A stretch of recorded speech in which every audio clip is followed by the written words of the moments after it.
Hola, estás en Conversaciones Rockeras. Ya lo sabes, aquí hablamos de rock de forma diferente. Soy Laura Amaro y te dejo en compañía del abogado del rock.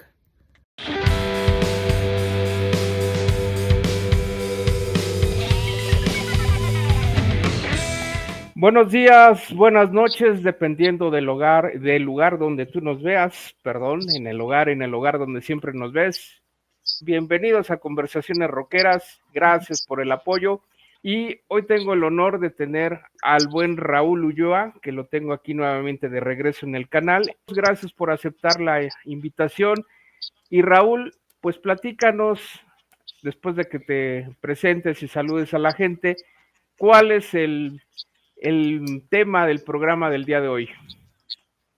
Claro que sí, Armando, los saludo con mucho gusto. Es un placer volver a conectarnos para platicar pues de todo lo que nos atañe y sobre todo, pues un tema, ¿no? Que me parece sumamente original y que a veces se pierde de vista el hecho de mencionar, ¿no? A los autores, a los artesanos del arte visual, de las portadas de rock, que además, pues sin que sea nostálgico, siempre somos somos quienes pugnamos porque se siga comercializando y siga habiendo el arte objeto, ¿no? Todo lo material que tiene que ver relacionado a la música, a los conceptos, y que lamentablemente en las cuestiones digitales de hoy día se ha perdido mucho eso, sobre todo en la música, ¿no? Se prioriza las descargas, se priorizan las canciones, pero siempre, siempre todo lo que tiene que ver con una buena portada es algo, pues que se tiene que mencionar, y pues estamos esta noche para platicar sobre eso.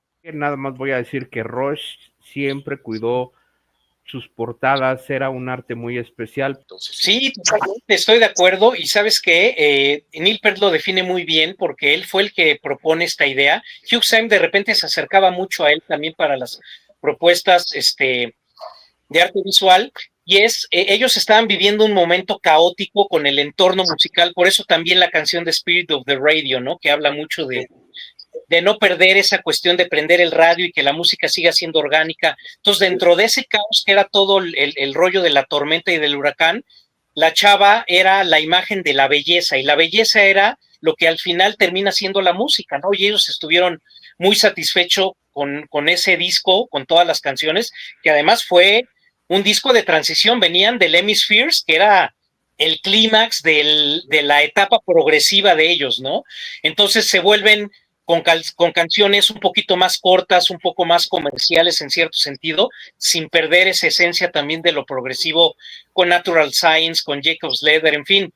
Entonces, esa belleza estética también musical se ve plasmada en la portada del álbum. Sí, sabes que muchos de estos artistas tenían muy claro el uso de los colores, distinguían muchísimo las portadas por colores que podían ser pues muy llamativos, muy brillantes, pero también con mucha, ¿cómo les podremos decir? Delicadeza, técnica para usarlas.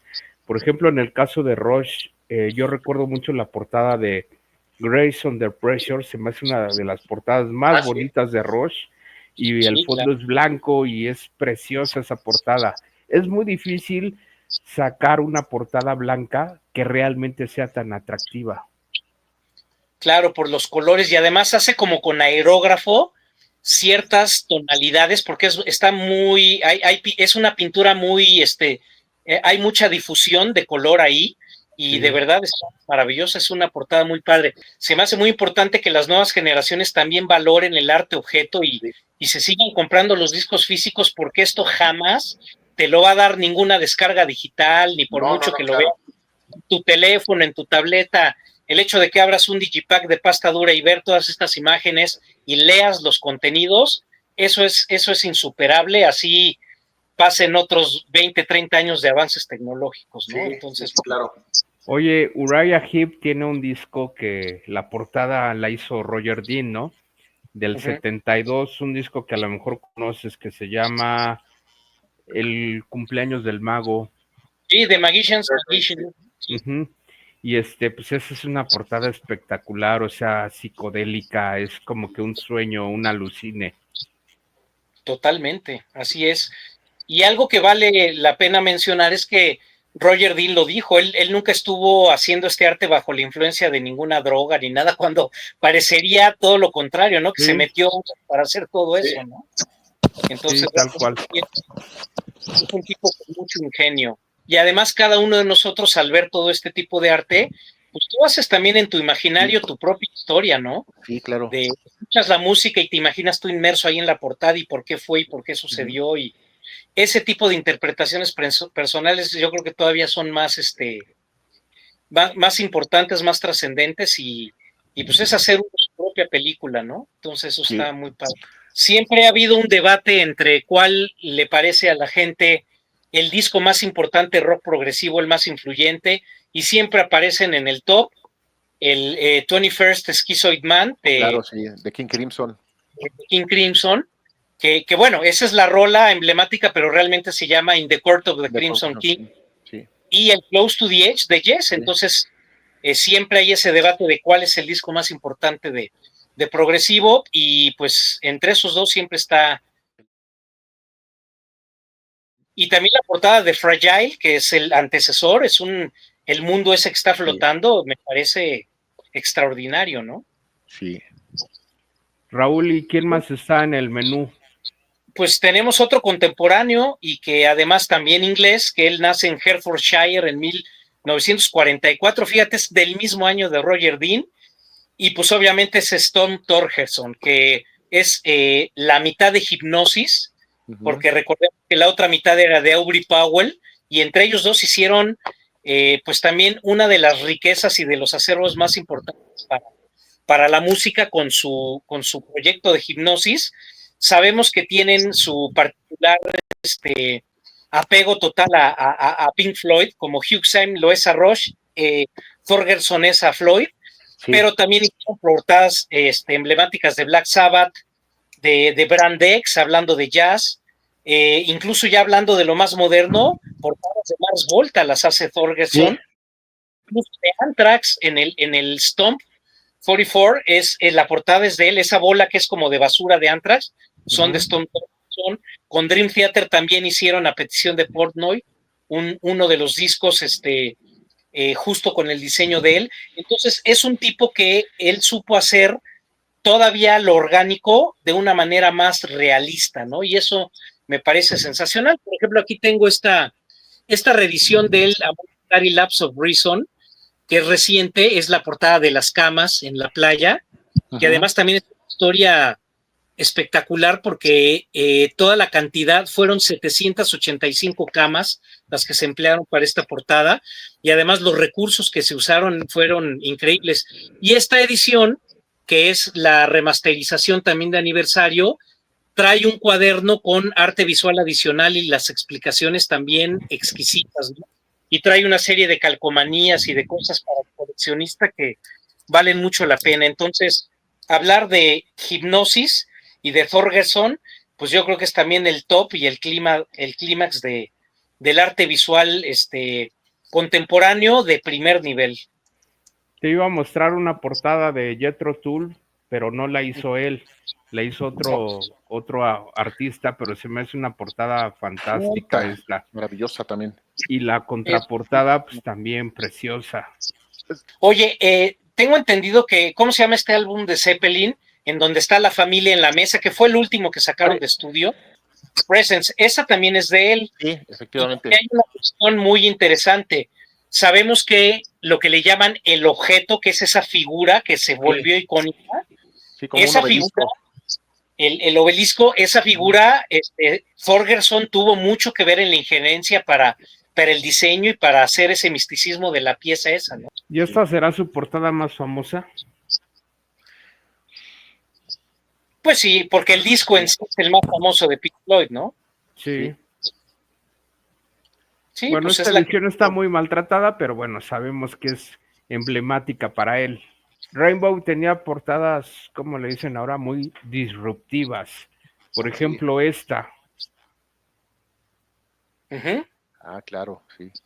Y tenía otras que pues, eran como que muy tradicionales, ¿no? Como llenas de fantasía. Y bueno, otro que está muy ligado también al arte de fantasía, mucho a lo de Boris Vallejo, se llama Michael Whelan. Él nace en California en 1950 y es un diseñador. Él sí totalmente no tiene nada que ver con la música y nunca se quiso inmiscuir, pero con la insistencia de mucha gente que estaba interesada en que hiciera algo para ellos, él da su brazo a torcer con esta portada icónica, el álbum debut de Sidi Tungol, ¿no? Que es el álbum homónimo, que es una banda de hard rock que también se hizo muy popular en su momento, pero en un círculo de culto. Y si pueden ver, pues ahí está ese arte fantasioso pero humano y que tiene mucho que ver con siempre poner a personas, ¿no? De carne y hueso en las portadas. Él hace muchas portadas también de Meat Loaf. Recordarán que Meat Loaf tiene portadas también icónicas con esa fantasía. Y bueno, si acaso la que más nos involucró en el metal es la portada del Chaos AD de Sepultura, que si se fijan a detalle todo el fondo, todos los detallitos de las caras, de las auras, de todas las almas que están ahí, de la maquinaria del aparato de tortura que está en este disco de Sepultura, es un detalle fabuloso. Y pues esto también es obra de Michael Whelan, ¿no? Que vale mucho la pena mencionarlo porque pues es otro hemisferio, que si te fijas la mayoría son como luchadores, gladiadores, siempre tienen una espada, siempre están como con el poder en las manos y eso ha sido una identidad del metal también en muchos aspectos, ¿no? Sí. Entonces, pues definitivamente tiene que ver con eso. Y bueno, principalmente eran los que yo quería mencionar. Espérame, Raúl. Como trascendentes. Ajá. Eso del metal, que ha influido en el metal y que son personajes, pues sí, es una corriente muy grande porque, por ejemplo, ve esta del grupo Panzer, así la portada es muy Mad Max y pues, es lo que tú refieres y es así como que muy muy característico del género. O te voy a mostrar otra que aunque no es un superhéroe, pero pues es como un guerrero y pues vea esta portada, ¿no? Es como que muy clásico del metal, del heavy metal clásico esto, valga la redundancia. Los colores de esa portada son sensacionales. Así es. Y bueno, hablando de eso del personaje de cómic, bueno, pues supongo, Raúl, que no sé si lo ibas a mencionar, pero pues Derek Riggs es un artista fundamental que pues le dio identidad a esta banda, incluso fue el le dio vida a Eddie, es el padre de Eddie, el creador. Sí, le dio pues una identidad propia a un personaje que se volvió como emblema de la misma banda. Este tipo de portadas tan conceptuales, tan características, el uso de los colores, el logo, cómo lo fue transformando, los contornos de Iron Maiden, que si ustedes recuerdan, al principio eran rojo con blanco, así tipo como el logo de Coca-Cola, más o menos, ¿no? Pero fue transformando completamente a Eddie de una manera brutal. ¿A ustedes qué les parece? Bueno, es extraordinario. Derek Riggs es, empezando porque tiene su rúbrica, su firma propia siempre en las portadas, que fue algo que siempre nos llamaba mucho la atención en la época. Él empieza justamente, el Eddie the Head, que es el primer nombre que tiene el Eddie, era realmente la cabeza de un vietnamita que más bien, era la cabeza de un soldado gringo que los vietnamitas lo habían decapitado y lo habían clavado en una estaca en uno de los tanques de guerra, y así con el cabello así todo lleno de lodo, sudado, y de ahí es donde nace la primer portada de Iron Maiden, ¿no? La típica del Eddie, primigenio, y pues de ahí empieza a desarrollar una historia extraordinaria. Derek Riggs también verdaderamente es icónico. Aquí tenemos esta, que es lo que les comentaba del logo original de Iron Maiden o del contorno del famoso rojo con blanco, que se parecía mucho pues a alguna publicidad de algún refresco o de alguna hamburguesería, pero poco a poco fue transformando tanto a Eddie como al mismo logo de Iron Maiden, y luego él mismo empezó a jugar con más colores. Por ejemplo, vean este logo de Iron Maiden, o empezó como que a difuminar a Eddie, y lo empezó a dibujar de otra forma que pues nos sorprendió a todos los fans, ¿no? O sea, el arte de las portadas de Iron Maiden hasta Fear of the Dark, pues la verdad es que era una belleza. Sí, y fíjate que la de Fear of the Dark ya no es portada ¿no? de Derek Riggs, ¿no? No, ok. Portada de él. Ahora, ¿mandé? Pensé que era, pero entonces llegó hasta No Prayer for Dying. Exactamente, esa fue la última. Y posteriormente, que bueno, ahí es donde quería yo entrar en detalle de alguien importante. Mark Wilkinson empieza a tomar para el Virtual Eleven, empieza a hacer las portadas de Iron Maiden, hace también la de Book of Souls, que es todo el arte que tiene que ver con los mayas y que está muy relacionado en la cuestión de Yucatán y sobre todo también hacia Centroamérica, que tiene este Digibook, pues tiene todo el diseño y todas las propuestas que hizo aquí, Mark Wilkinson son maravillosas, ¿no? Porque entra de plano en todo uno de los sacrificios y de toda la cultura maya. Él es el mismo que trabajó con Marillion. Exactamente. Sí. Todos los 4 primeros de Marillion son justamente los que hace Mark Wilkinson. Por ejemplo, tenemos el de Clutching at Straws, que pues es un disco conceptual de un tipo que está sin trabajo, que está realmente pasando la peor etapa de su vida en depresión y acaba en un bar. Este bar del Clutching at Straws es el que cierra esta serie de 4 portadas de Mark Wilkinson con ellos, pero sabemos que Wilkinson, su fantasía va a un terreno mucho más teatral, ¿no? Empezando por el arlequín. Los arlequines que vienen en Basi, Script of a Jester's Tears, tiene que ver mucho con eso. Y bueno, pues es otro inglés, él nace en Windsor, en Inglaterra, y bueno, pues aparte de la fama que ya tiene con Marillion, también él en la misma época, que se apalabra con Maiden, hace también el arte visual de este disco de Nostradamus de Judas Priest, ¿no? Wilkinson también es otro personajazo que está muy metido, pues en el rock progresivo y el metal, ¿no? Definitivamente. Sí, y fíjate que hay una portada que a mí siempre me ha parecido así como que muy buena, seguramente ustedes la conocen y es una portada así como que está grabada en la cultura popular, se las voy a mostrar para que si ustedes saben quién es el artista o hay más historia de él, pues me platiquen. Miren, esta portada a mí siempre me pareció espectacular. News of the World de Queen. Y se me hacía clásica y el arte de este disco, pues la verdad es que me encantaba, ¿no? Entonces es así como que muy buena y aparte esta versión me parece ser que es Gatefold, aunque bueno, ya está un poquito lastimado, pero sí, claro que sí, aquí vemos el robot, ¿no? Y ahí se ve al público, la muchedumbre, digamos, ¿no? Esta portada de Queen siempre me pareció colosal. Sí, pagaron los derechos porque era la portada de una revista que fue muy popular en Inglaterra y bueno, pues la copiaron tal cual, pagando los derechos y le dieron ese toque ya con los personajes de Queen ahí y todo, pero sí está inspirada en una revista muy popular en Inglaterra. Sí, esta es padrísima.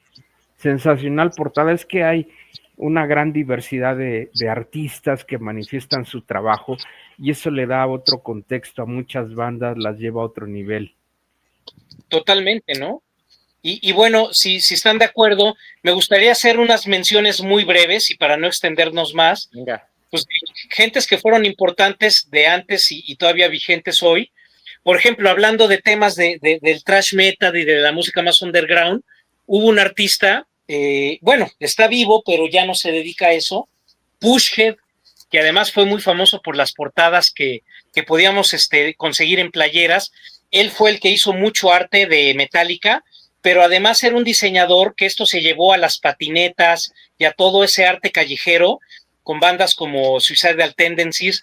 Él hizo los diseños de Septic Flesh, estaba muy inmerso también en el hardcore y el punk.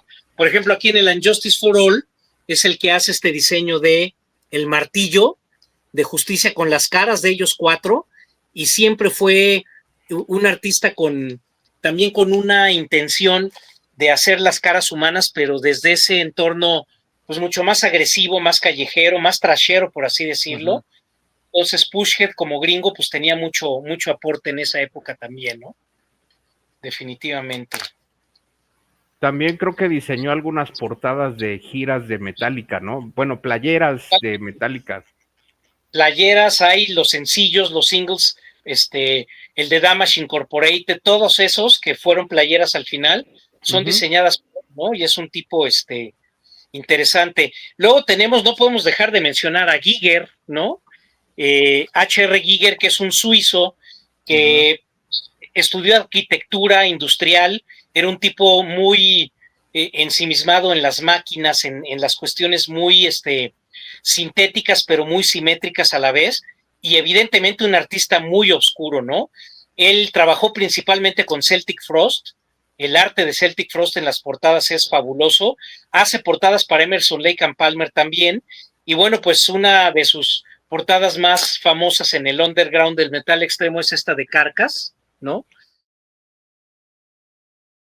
Bien hermosa, porque estás viendo una columna vertebral humana, pero en el símbolo de la paz, y pues ahí también están mezclados varios conceptos muy interesantes.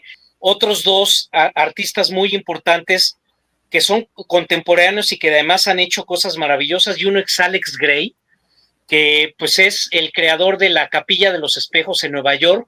Él hace este museo en Nueva York para exhibir la obra de él y de su esposa también, y se puede entrar, es un museo con entrada libre y puedes conocer toda la obra, y pues es el tipo que está ligado totalmente con Tool, ¿no? Portadas como esta, de Lateralus, que tiene el booklet, una serie de secuencias de un cuerpo humano que va desde el esqueleto hasta los órganos, hasta el músculo, y que tú lo vas armando conforme vas pasando el booklet. Sabemos que Tool se caracteriza por tener las ediciones más originales y vanguardistas del rock actual, y bueno, pues tiene muchísimo arte, ¿no? En esta última del Fear Inoculum, también maneja mucho el papel de China para sobreponer imágenes que tienen extraordinarias. Es un tipo con unos detalles fabulosos, y aquí también hay que decirlo, está muy ligado con Adam Jones, que es el guitarrista, que también él es artista visual de colegio, y pues bueno, ahí han hecho una mancuerna extraordinaria con todo ese arte esotérico, y que además llevan al escenario en vivo con pues todo lo que maneja Tool en las pantallas a manera de 3D, y todo lo que se maneja como complemento arriba del escenario, que es una cosa extraordinaria y única, ¿no? Si han visto a la banda en vivo, sabrán que pues es vanguardia pura. Muchas gracias, nos faltó tiempo, pero a todos los que nos vieron, muchas gracias. Prometemos hacer una segunda parte, pero déjenos sus comentarios aquí, por favor, en el programa, y claro que haremos un programa de el universo perdido, desconocido, la zona neutra de portadas malas, porque eso es evidente. Escuchen rock en el formato que sea. Nos saludamos en la próxima emisión de Conversaciones Rockeras. Hasta luego, un abrazo.